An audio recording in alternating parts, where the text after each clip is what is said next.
I celebrate myself and sing myself, and what I assume, you shall assume, for every atom belonging to me as good belongs to you.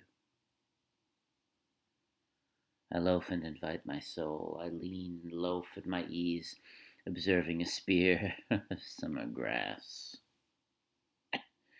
My tongue, every atom of my blood, formed from this soil, this air, born here of parents, born here from parents the same, and their parents the same. I, now 37 years old, in perfect health, begin, hoping to cease not till death. Creeds and schools and abeyance, retiring back a while, sufficed at what they are, but never forgotten, I harbour for good or bad. I permit to speak at every hazard, nature without check with original energy.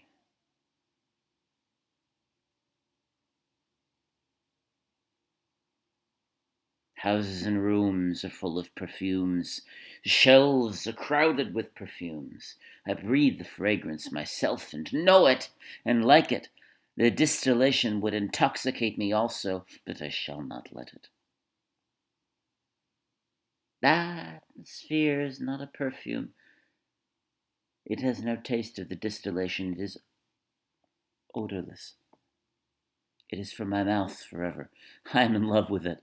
I will go to the bank by the wood and become undisguised and naked.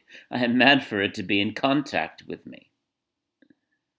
The smoke of my own breath echoes, ripples, buzzed, whispers, love root, silk thread, crotch and vine. My respiration and inspiration, the beating of my heart, the passing of blood. And air through my lungs. The sniff of green leaves and dry leaves, and of the shore and dark-colored sea rocks, and of hay in the barn, the sound of the belched words of my voice, loose to the eddies of the wind. A few light kisses, a few embraces, reaching around of arms, shine and shade on the trees. As the supple boughs wag, the delight alone, or in the rush of the streets, or along the fields and the hillsides. The feeling of health, the full noon trill, the song of me rising from bed and meeting the sun.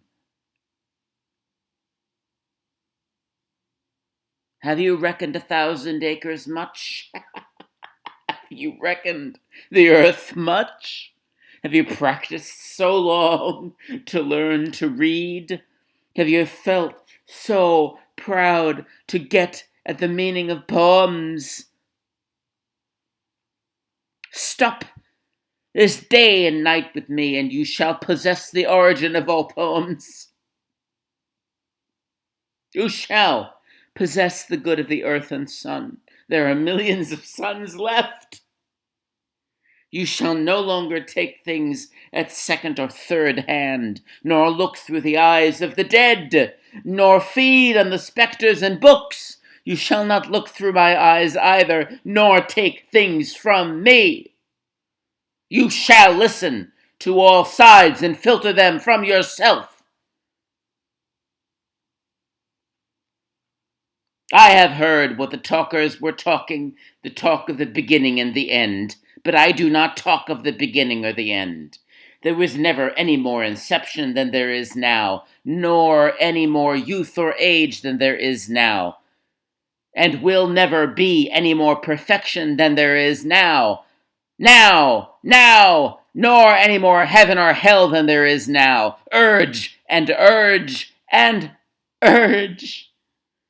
Always the procreant urge of the world, that the dimness opposite equals advance. Always substance and increase, always sex. Always a knit of identity, always distinction, always a breed of life. To elaborate is no avail, learned and unlearned feel that it is so. sure as the most certain shore, plumb in the uprights, well entreated, braced in the beams, stout as a horse, affectionate, haughty, electrical. I and this mystery, here we stand. Clear and sweet is my soul, and clear and sweet is all that is not my soul. Lack one lacks both, and the unseen is proved by the seen, till that becomes unseen and receives proof in its turn.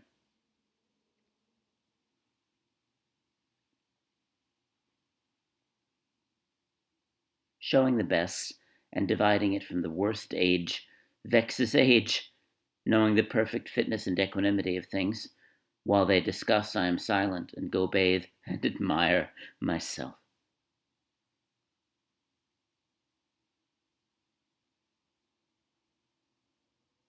Welcome is every organ and attribute of me, and of any man hearty and clean.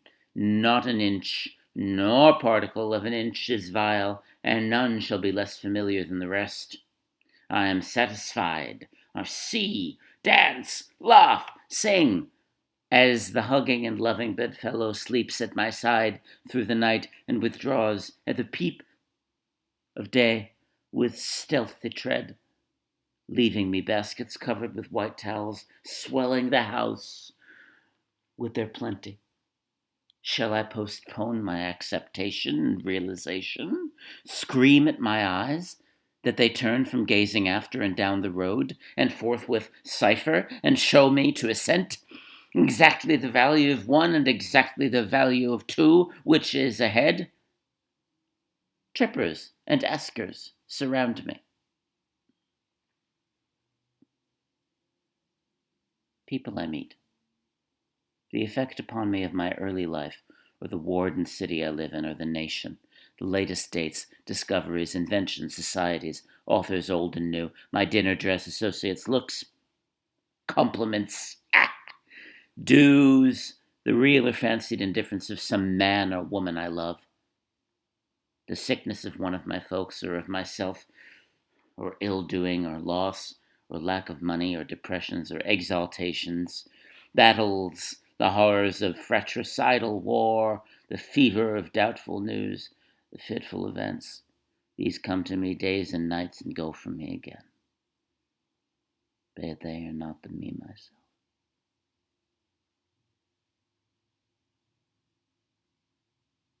Apart from the pulling and hauling stands what I am, stands amused, complacent, compassionating, idle unitary, looks down as erect or bends an arm on an impalpable certain rest, looking with side-curved head, curious what will come next, both in and out of the game, and watching and wondering at it.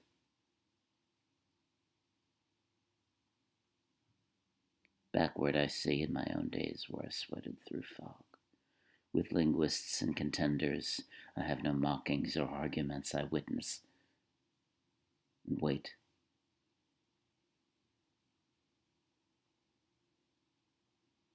Believe in you, my soul. The other I am must not abase itself to you, and you must not be abased to the other. Loaf with me on the grass. Loose the stop from your throat. Not words, not music or rhyme I want, not custom or lecture, not even the best, only the hum of your velvet voice. I mind how once such a transparent summer morning, how you settled your head athwart my hips, gently turned over upon me, parted the shirt from my bosom bone, plunged your tongue to my bare, stripped heart, reached till you felt my beard, and reached till you felt my feet.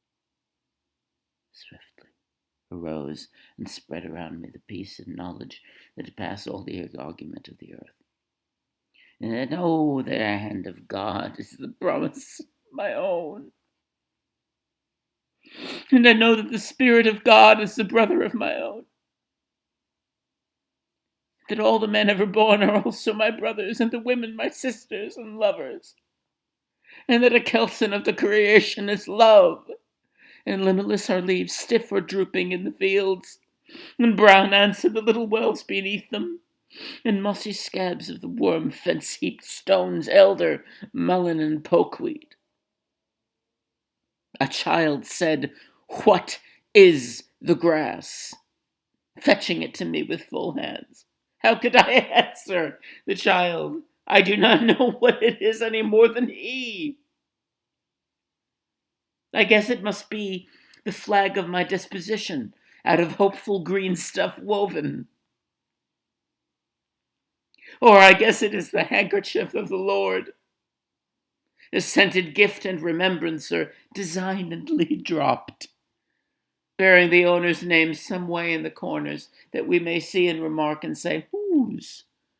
Or I guess the grass itself is a child, the produced babe of the vegetation. Or I guess it is a uniform hieroglyphic, and it means sprouting alike in broad zones, narrow zones, growing among black folks as among white. Canuck, Tuckahoe, Congressman, Cuffa, give them the same. I receive them the same. And now it seems to me the beautiful, uncut hair of graves. Tenderly will I use you, curling grass. It may be you transpire from the breasts of young men. It may be if I known them, have loved them. Maybe you are from old people,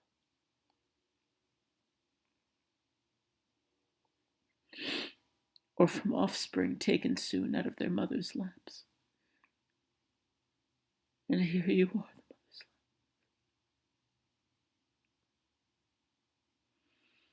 This grass is very dark to be from the white heads of old mothers, darker than the colorless beards of old men, dark to come from under the faint red roofs of mouths. Oh, I perceive, after all, so many uttering tongues, and I perceive they do not come from the roofs of mouths for nothing. I wish I could translate the hints about the dead young men and women, and the hints about old men and mothers, and the offspring taken soon out of their laps. What do you think has become of the old and the young men? And what do you think has become of the women and children? They are alive and well somewhere. The smallest sprout shows there is really no death.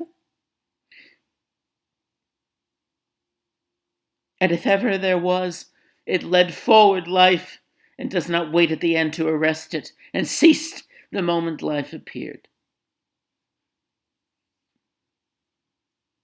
All goes onward and outward, nothing collapses, and to die is different from what anyone supposed, and luckier.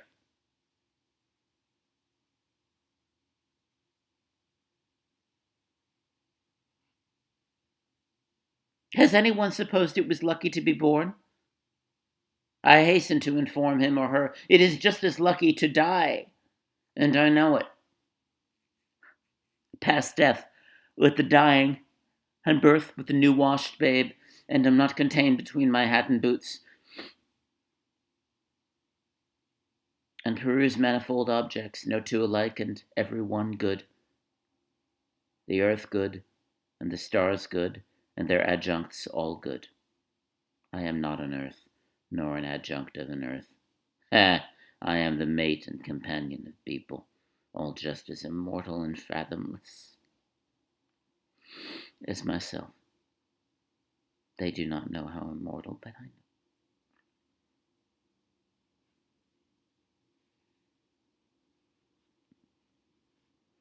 Every kind for itself and its own.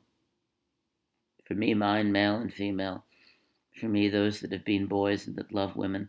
For me, the man that is proud and feels how it stings to be slighted. For me, the sweetheart and the old maid. For me, mothers and the mothers of mothers. For me, lips that have smiled, eyes that have shed tears. For me, children, and the begetters of children.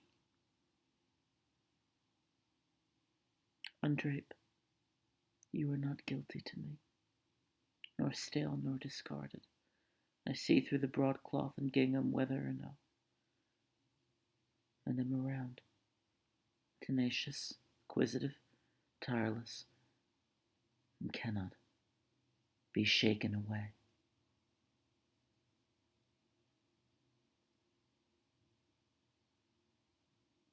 The little one sleeps in its cradle. I lift the gauze and look a long time and silently brush away flies with my hand. The youngster and the red-faced girl turn up beside the bushy hill, peeringly view them from the top. The suicide sprawls on the bloody floor of the bedroom. I witness the corpse with its dabbled hair. I note where the pistol has fallen.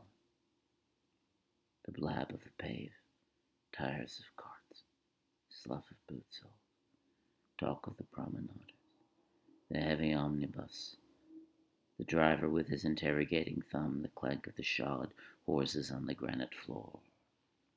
The snow sleighs, clinking, shouted jokes, pelts of snowballs, the hurrahs for popular favorites, the fury of roused mobs, the flap of the curtained liver, the sick man inside borne to the hospital, the meeting of enemies, the sudden oath, the blows and fall, the excited crowd, the policeman with his star, quickly working his passage to the center of the crowd, the impassive stones that receive and return so many echoes.